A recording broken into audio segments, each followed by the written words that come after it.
Please join me in welcoming President Brett Bradfield.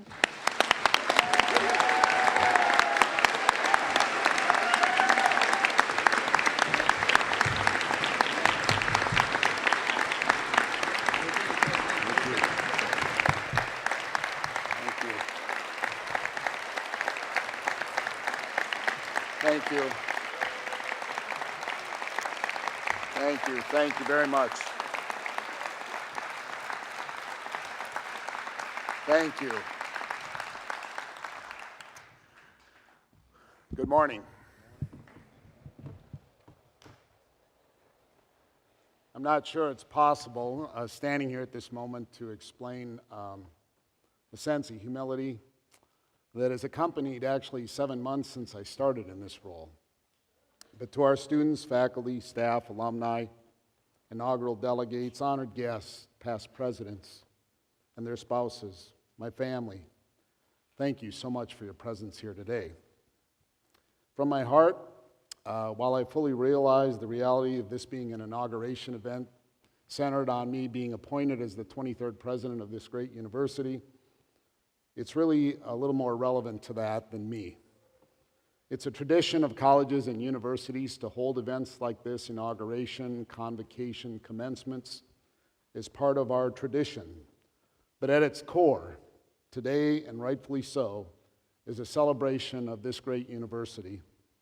And I just happen to have the incredible honor of standing here today and serving in just a small piece of its 134-year history. And I'm very honored by that. By design, this week has been dedicated to a celebration of our university tradition of service to humankind. So for me, the big day was yesterday. And I asked a lot of people to step up and help, and it went off with tremendous success. So for all of you that participated and organized, thank you. And I can't help but just share some things with you real quickly. Yesterday we had 350 plus faculty, students, staff attend a day of service dedicated to the community and region that supports our existence. Collectively, as a faith community, we made 45 fleece blankets, wrote 110 letters to service people, assembled 425 packets for hospitalized children, labeled 1,000 envelopes, created 100 informational folders for centers that do good work in our community, created dozens of thank you notes for mentors. And very early yesterday morning, my wife Jane and I, along with Dennis Toom and Lisa Stahl from marketing, and 18 or so members of our baseball team, got up really early and we went to the banquet and we served it and had a fantastic time. It brought to light the real reason for our existence as an institution. And so the true celebration is really about how we integrate our Christian faith and service into the learning environment. There's always a risk on a morning like this to point out individuals, but I feel compelled to do so. At first, I'm so honored to have our city mayor and a personal friend and his wife Cindy with us this morning. Thank you very much for joining us. We also have a number of clergy here from various denominational backgrounds joining our celebration. And I couldn't help but think about the incredible support being here to celebrate our common Christian identity, especially working together in the broader context of Christ-centered ecumenical service to God and humankind. And somewhere out there, I believe, is Dr. Jan Ebersdorfer, retired professor from the University of South Dakota, who definitely had a profound influence on me being here today. Some 20 years ago, when I was a busy person as a principal of a high school here in the city, Jane and I were dealing with 4 small children, and all that meant to our life and my commitment to that. And Dr. Ebersdorfer was getting near time to retirement. I became her bucket list, I hate to say. And she pushed me to pursue and complete my doctorate and consider possibilities I perhaps had not even pondered at that time. And for that, I am deeply blessed and thankful, Dr. E., wherever you are. I see her right there. Wave at us. Thank you very much. And thank you for making the trip today. To my colleagues and friends that make up the USF faculty and staff, all of you sitting here, I am continually inspired by the incredible commitment and passion you bring to our students and the Christian and academic mission of this university. And please know there is not a day that is ever lost on me, that we ask you to do more with less in the current environment. So thank you, because we could not do it without you. And to our chairman of the board and my valued friend Rich and his wife Christy, thank you for being here. Some of you may not know this, but Rich and Christy are from Florida. A little anxiety in life right now as we think about what's going on in their part of the world. And our trustees and spouses, all their spouses. I'm really not sure there's an adequate way for me to do justice in acknowledging your commitment of time, talent, and treasures to ensure this university continues to advance well into the future. Your insight, breadth, depth of experience, advocacy, sensibilities, guidance, support are truly second to none. And this university is truly, truly blessed to have each and every one of you leading this faith and academic community. And anyone that has ever served in such administrative capacities, as Rich duly mentioned, knows that the support of our spouses, family, and friends is critical in our ability to manage the many time-consuming and duties and obligations that are part of our vocation. And you may have noticed I called it a vocation because it indeed is a calling, and to do anything less or call it anything less than that in this position would truly dishonor the Christian and academic mission of this prestigious institution of higher learning. People around USF have often heard me make this comment about the importance for all of us to prioritize life in the order of faith, family, and work. And over a long career, longer than I'd like to talk about sometimes, what I've always found is that if the first two were in order, the third one always was. And so I have to live by my own credo once in a while. In this regard, I've been truly blessed for an incredibly supportive wife, Jane. Thank you so much. And my children, and my son-in-laws, and my grandchildren, in the light of our lives these days, and my extended family that are all here, and some that aren't here but will be joining us soon. I just couldn't do it without you. You bless my life, and I love all of you greatly. Thank you so, so much. Now to get a little lighter on that one, for those of you that have seen the numbers of my family, and some in the picture, I got all kinds of jokes like, is there enough room on the football field and all that tomorrow night for introductions? But some of you may not know something about me. Some do. I'm an only child, and now unfortunately an orphan because both of my parents are unfortunately deceased. So the family you see before me is my family. It's my extended family. And with my background as an only child, you only have to believe that I really had a hard time learning how to share my toys. But I have done that, and I feel very honored. So thank you all, Jane, my children, my last remaining parent, Jan, all my relatives, brother-in-laws, sister-in-laws, nieces, nephews, thank you. Thank you so much. As I consider today what I might say in an address like this, 7 months post-official appointment start date, with many new initiatives under the way, and in the midst of multiple speaking and writing engagements that have just engulfed my life of recent months, I admittedly found myself struggling a bit. And as I struggled, God maybe stepped in a little bit and helped me out with a little humor that I remembered. It's an old joke from the world of academia that popped into my head. It was about the president who stepped into the meeting room to convey his critically important visionary communication to the faculty of the university. Before beginning his very well-planned and deeply intellectual address that he believed had the faculty waiting in absolute anxious anticipation, he politely asked if the faculty in the back of the room could hear him, at which point they responded with a resounding no. And at that moment, all the faculty that were seated in the front expeditiously moved to the back. And with that in mind, I'm not going to ask anyone in here today if they can hear me right now. If you happen to have time to read the program, it is mentioned a couple times about the brief history of the university. There's an ironic circumstance about today and tomorrow. Tomorrow literally marks the 134th anniversary of this institution. It also happens to be our fall Board of Trustee meeting. There was no design in that. Didn't even realize it till just a few weeks ago. Call it luck, strange occurrence, or whatever. This is the way it turned out. And it seems ironic that we meet as university owners, trustees, and administrative leaders to cast a vision for the future, just as they did 134 years ago, when secondary and collegiate programs were first conducted under the name of the Dakota Collegiate Institute on September 8th, 1883. Wow, that is an incredible thought as I stand here.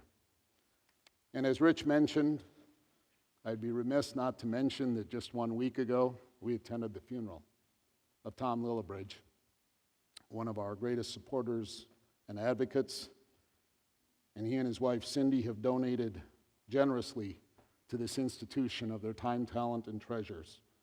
And he had a passion for entrepreneurial studies, and as a result of that, we have the Tom and Cindy Lillibridge Center for Entrepreneurial Leadership and Innovation that will forever serve this university. But beyond that, we called him friend, and we will miss him dearly. He and Cindy have worked very hard for many causes in the state of South Dakota. But I remember in 2006 at the press conference in the Cleveland Professional Development Center, and I'm paraphrasing just a bit, Tom said, "Sometimes we plant trees knowing we may never sit under them."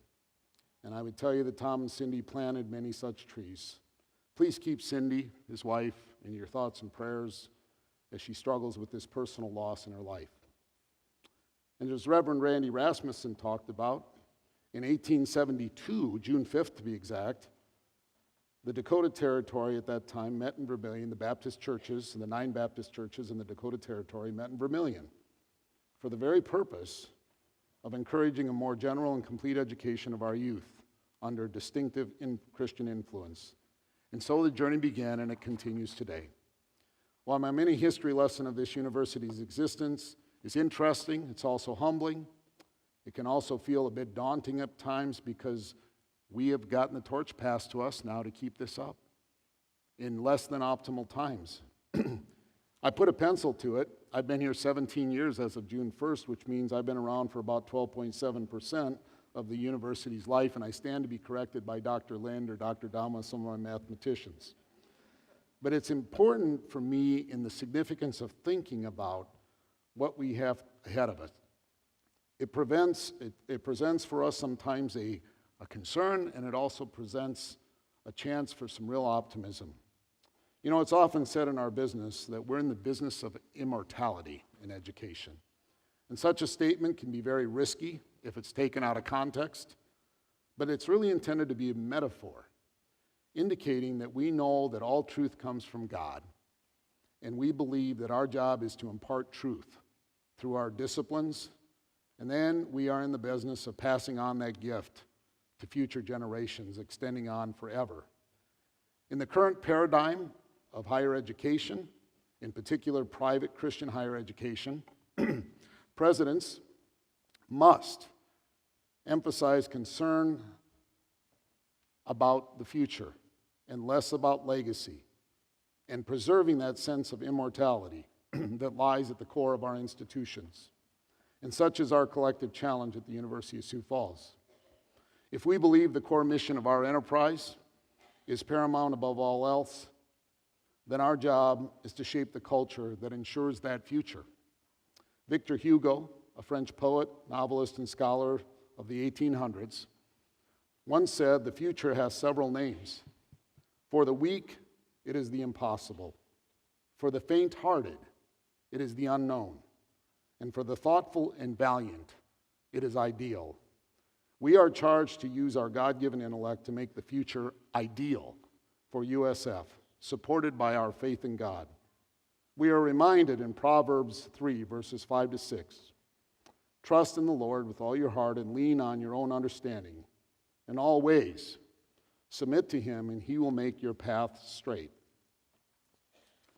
We have the ideal privilege to send some of the finest young men and women into the world to serve God and humankind in alignment with our mission and our traditional motto of culture for service.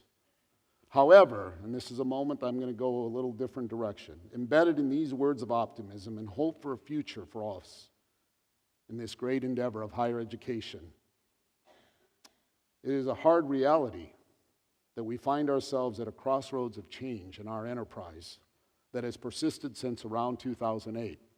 Looking in the face of my colleagues in row 3, I'm getting the acknowledgement of them probably knowing where I'm going.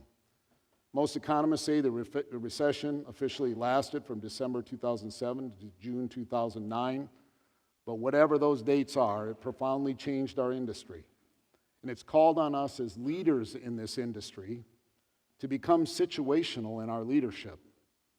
We must be willing to lead differently when the wind is no longer at our back and sometimes flat in our face. I continue to hear many veterans of our industry state that these times have come and gone in the past, and they will most likely return to the traditional model of higher education at some point. But the trending over the last 8+ years would certainly indicate that that doesn't seem to be happening right now. The cost of higher education has become a national discussion, and not a pleasant one at any level. Just last Sunday, the Star Tribune of the Twin Cities ran a story about move-in day at private institutions in Minnesota, a good many of them having total annual costs exceeding $50,000 a year for the first time. There's questions whether we've hit the wall in some of those kinds of areas. And it's pretty well known that virtually no other industry in the United States has increased its costs at the staggering rate that higher education has done so, and in particular in private Christian higher education. Although those challenges plaguing higher education have definitely been equal opportunity in their effect, they've created challenges for private Christian, public, for-profit, and nonprofit. We're all feeling it. We all know it's there.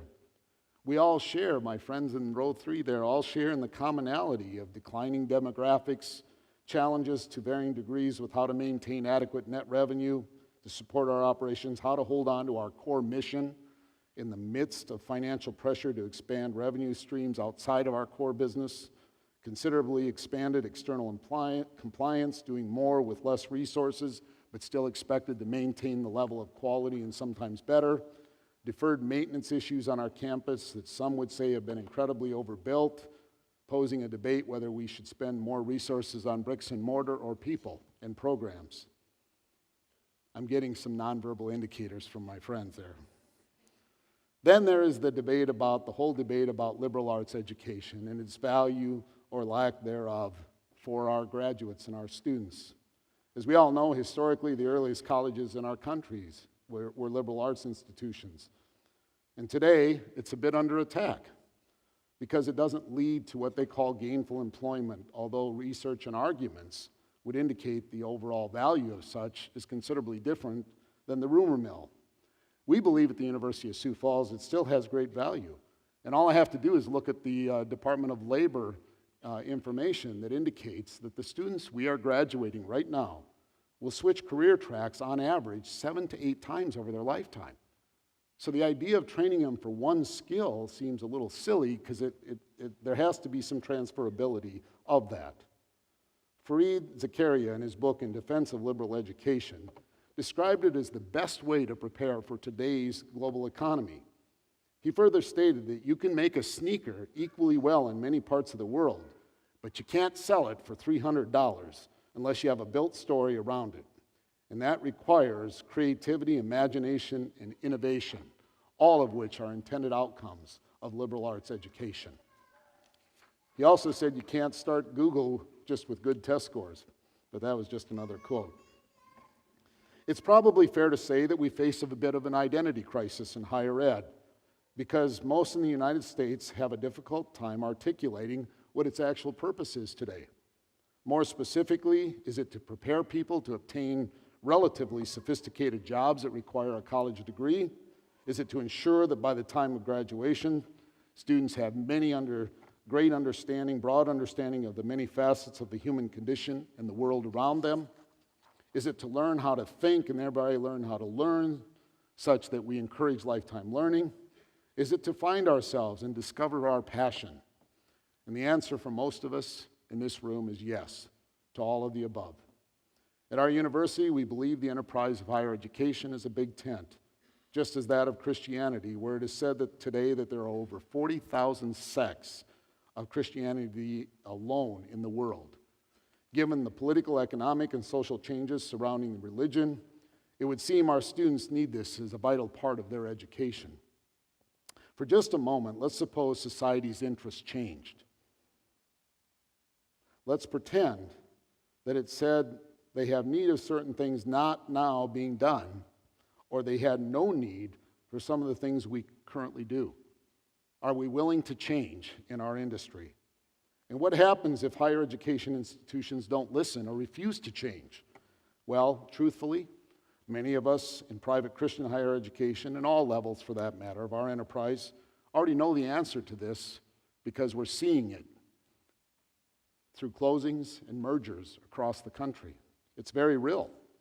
Now, I know all that sounds very dismal about the future of our enterprise, and I don't intend it to be dismal. Rich mentioned something. You can't deal with issues if you don't know what they are and you're not willing to accept them. So we accept them.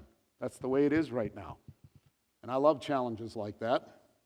Alexander Graham Bell once said that sometimes we stare so long at a door that is closing that we see too late the one that is open. And I think it's time for us to see that open door. I believe it's safe to say that we have been slow to move, slow to change, frequently reactionary, and if we talk to successful business people, none of those are good business practices. If we believe the Christian and academic mission of this university is first and foremost, then we need to be willing to consider an alternative future and rely on our faith in God and our intellect to win the day. And in the midst of these challenges, the future can look very bright as we consider ways to control our own destiny while still remaining mission-centric.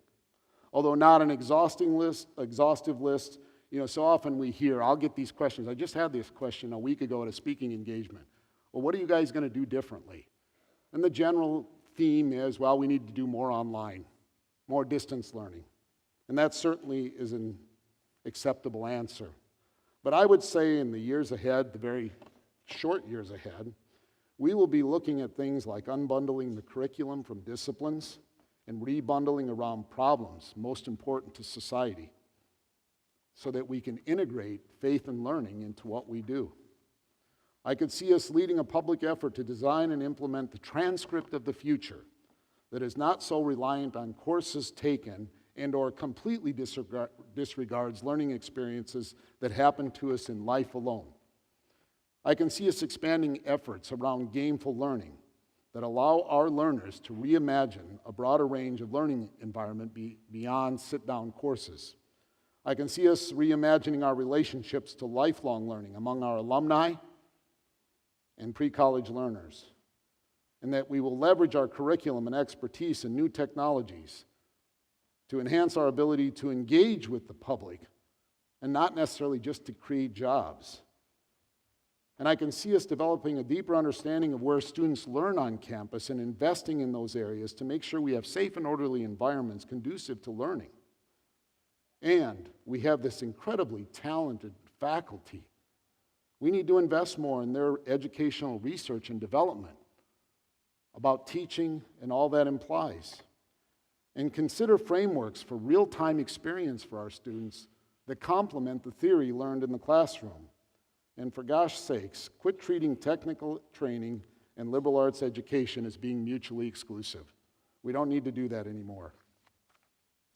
You know, we hear a lot of talk through the years about our millennials, that age group that generally speaking is 18 to 35 years of age, depending what you read. And interestingly, one of our alum, Danita Bai, has been speaking with me a lot. She just wrote a book called Millennials Matter, Proven Strategies for Building Your Next Generation Leader. She'll like that plug that I just gave her. But anyhow, you know, this group is often stereotyped, sorry to my children and my nieces and nephews, as being selfish and apathetic. But guess what? They deeply care about global issues, and they want to do something about it.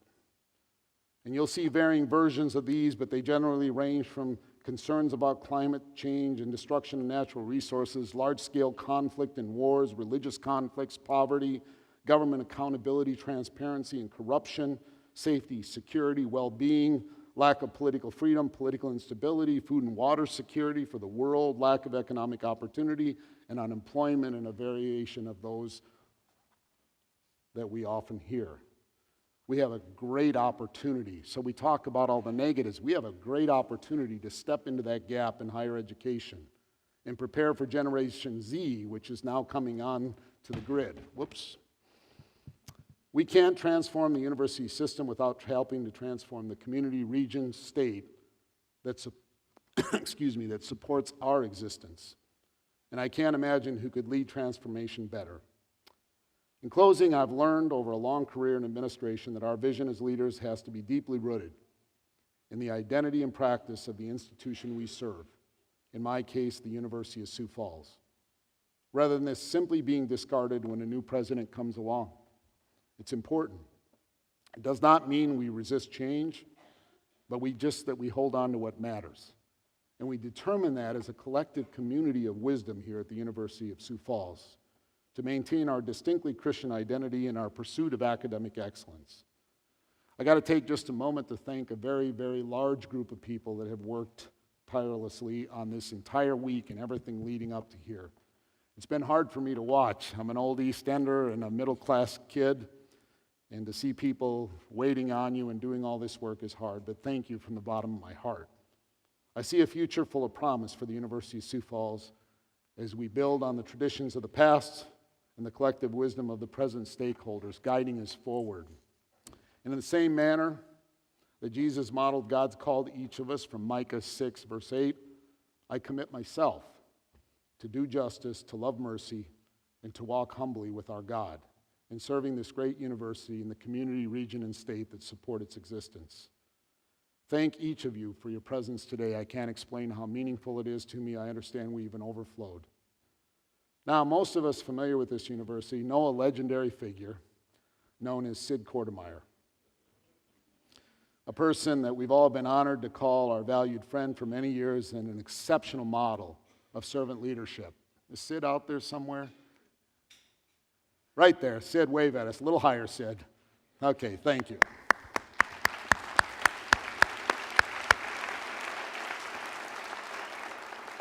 Anyone who knows Sid knows he's very witty. You don't want to try to get into an exchange with him because, boy, he can throw it out there. But he's also a class act. And just a couple weeks ago at our all-personnel meeting, we gave Sid his 40-year service award from the University of Sioux Falls. 40 years. And in typical witty Sid fashion, he came up to accept it, and his first words were, "I've waited for this a long time."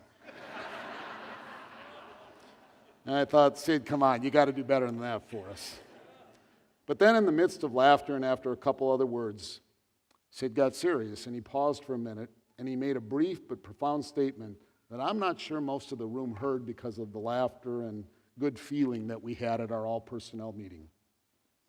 I later asked Sid where he got this from, and he gave credit to a musician named Steve Green and the lyrics of a faith-based song that he liked.